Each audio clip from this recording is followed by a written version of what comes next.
Assalamualaikum, perkenalkan nama saya Vila Mulyawati, saya dari UPBJJ Universitas Terbuka Serang. Di sini saya diberikan tugas oleh dosen saya, bagaimana sih pendapat orang-orang itu tentang pelajaran PEJAS di anak SD.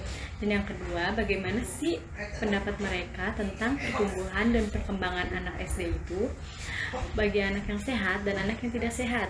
Dan bagaimana anak yang sehat itu dan anak yang tidak sehat itu, dan bagaimana sih trik kita agar kita dapat mengikuti pelajaran PEJAS itu. Dan ini ada beberapa pendapat yang ditemukan oleh saya dari beberapa orang, pendapat dari beberapa profesi dan beberapa orang ya. Ayo kita lihat bagaimana pendapat mereka. Assalamualaikum warahmatullahi wabarakatuh. Selamat siang. Ini saya sudah bersama narasumber yang pertama, dan saya akan menanyakan wawancara tentang bagaimana sih pendapat Bapak tentang pelajaran PJOK bagi anak SD. Ya, untuk pembelajaran PJOK untuk anak SD itu sangat bagus. Yang pertama yaitu meningkatkan kebugaran anak, kedua melatih kelincahan, ketiga yaitu membentuk otot-otot pada anak, terutama ototnya agar menjadi lebih kuat. Ya. Terus pertanyaan yang kedua Pak, bagaimana sih pendapat Bapak tentang pertumbuhan dan perkembangan bagi anak SD yang sehat dan tidak sehat, dan bagaimana sih trik untuk anak SD yang tidak sehat itu agar bisa mengikuti pelajaran PJOK itu? Ya, triknya yang pertama untuk bagi anak SD agar bisa mengikuti pembelajaran olahraga, yaitu buatlah dengan olahraga, yaitu dengan cara olahraga dengan cara yang disenangi dengan anak-anak, contohnya bermain sepak bola, bulu tangkis, lari-lari, dan permainan yang lain-lain. Bagaimana sih pendapat Bapak untuk tips bagi anak yang sehat itu? Ya, yang pertama untuk anak sehat yaitu dari pola makan, kedua olahraga yang teratur, ya, hanya itu.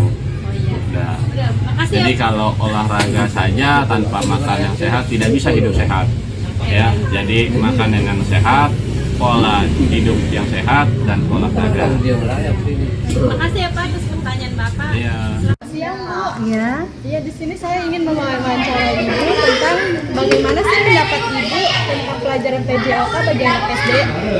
Tentang pelajaran PJOK, menurut saya sangat penting dan bagus ya, untuk pengetahuan juga untuk kesehatan.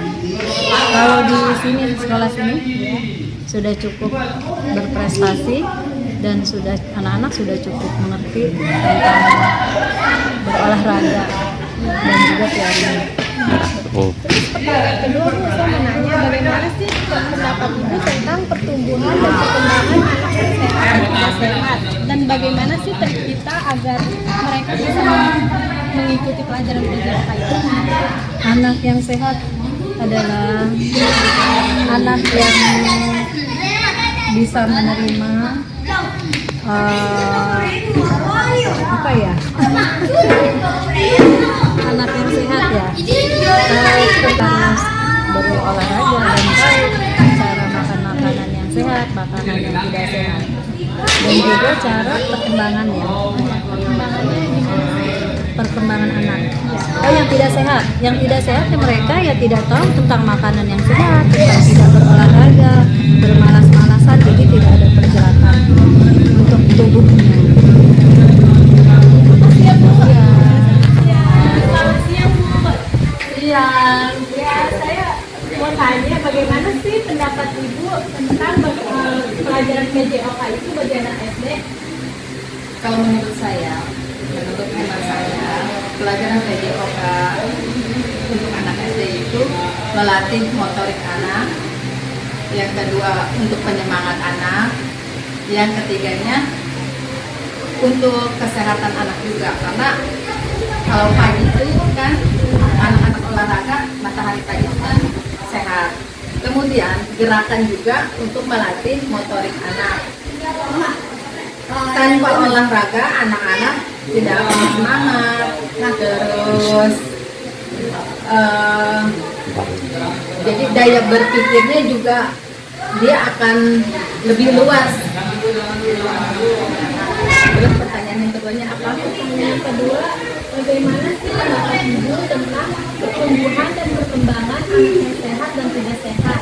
Dan bagaimana sih trik kita biar dia bisa mengikuti olahraga? Pertumbuhan anak yang sehat dan tidak sehat, anak yang tidak sehat akan terlihat dia tidak akan bersemangat untuk berolahraga, mengikuti gurunya, gerakan gurunya dia tidak bersemangat, dia loyo gitu. Kalau anak yang sehat dia akan terlihat semangat, terus gerakannya juga lebih cepat, lebih tangkas. Untuk kesehatan dia pastilah lebih kelihatan yang tidak sehat dengan yang tidak sehat dengan berolahraga. Ya, makasih ya Bu. Sama-sama. Pendapat kakak gimana sih pelajaran olahraga itu untuk anak SD? Ya kalau bagi anak SD pelajaran itu sangat penting ya buat pergerakan, mempelajari anak biar agak sehat gitu. Ya, supaya sehat buat tadinya. Iya. Terus kalau misalnya perkembangan dan pertumbuhan anak yang sehat dan tidak sehat itu biar dia bisa ngikutin olahraga itu gimana Ya kita lihat dari fisiknya anak itu ya supaya anak itu dia fisiknya bagus dan tidak lemah baru kita ajak olahraga. Ya. Terus kalau anak yang tidak sehat? Yang tidak sehat mungkin apa namanya kita kasih semangat lah ya. Semangat. Supaya buat dia berolahraga biar latihan fisik juga buat Bimbingan orang tua itu penting nggak sih buat anak kalau lagi sakit biarin dia ikut olahraga? sebenarnya sih penting Ya. jadi kita biar anak itu biar tumbuhnya biar berpergerakan juga berkesehatan juga jadi biar anak itu tidak lemah gitu loh. Ya udah Kak, makasih ya Kak. Selamat malam Pak. Saya mau bertanya bagaimana sih pendapat Bapak pelajaran PJOK itu bagi anak SD? Sejauh ini berkaitan dengan PJOK ya, apalagi sekarang menerapkan kurikulum terbaru, kurikulum merdeka namanya ya, yang lebih dominan menyerahkan segala sesuatunya kepada anak. Kegiatan itu tetap dalam pengawasan atau bimbingan dari seorang guru. Nah, terkait dengan kegiatan PJOK, mata pelajaran PJOK yang disampaikan untuk anak SD amat sangat penting. Terlebih kita saat ini kan pemulihan dari fase COVID-19 kalau nggak salah. 2 tahun lalu kita sempat vakum terkait dengan paparan COVID-19. Akhirnya mau tidak mau diterapkan kurikulum terbaru. Nah, kurikulum terbaru ini terkait PJOK amat sangat penting bagi pertumbuhan tulang, ya, bagi pertumbuhan anak, terutama anak usia dini. Ya, kita bisa bilang anak usia sejak dini. Sebutlah kayak tadi kayak anak kecil. Pertanyaan yang kedua, bagaimana pendapat Bapak tentang pertumbuhan dan perkembangan anak yang sehat dan tidak sehat? Bagaimana sih pendapat Bapak dan triknya itu biar dia bisa mengikuti pelajaran PJOK? Pertama, anak yang sehat itu kelihatan secara fisik, ya, baik secara fisik maupun psikologi gitu kan. Ketika kita berjumpa dengan anak yang murung, kita bisa evaluasi, kita bisa tanya terlebih dahulu, ada apa sih nak, kenapa sih sampai kayak begini gitu, kenapa sih kayak seperti ini gitu kan. Pasti dia punya jawaban sendiri, sekalipun dia diam kita bisa tahu. Yang pertama, di saat dia diam dia ada satu kebutuhan yang memang harus kita pahami. Misal bentuk perhatian, kelihatan secara fisik kita bisa lihat, kita perhatikan matanya agak kekuningan, berarti memang kurang cahaya matahari, kurang olahraga, kurang vitamin lah, kita bisa bilang demikian. Perlu penyinaran matahari karena baik buat tulang dia, yang pertama. Terus yang kedua, nah, solusi dari hal yang tadi yang harus kita sampaikan ke anak, berikan pemahaman kepada mereka bahwa olahraga atau PJOK ini buat mereka senang. Sampaikan ini ke mereka, olahraga itu adalah pelajaran atau kegiatan yang disampaikan secara bermain. Kita bermain tapi bikin mereka senang. Dengan geraknya mereka, dengan terpaparnya mereka dengan cahaya matahari, itu secara otomatis saraf motorik mereka tergerak. Ya. Nah, dari situ pasti bakal muncul nanti ujungnya. Apa ujungnya? Mereka bisa fokus belajar. Kalau sudah fokus istirahat, pasti mereka bisa fokus bertenaga. Gitu. Oke, ada lagi? Ya, udah Pak.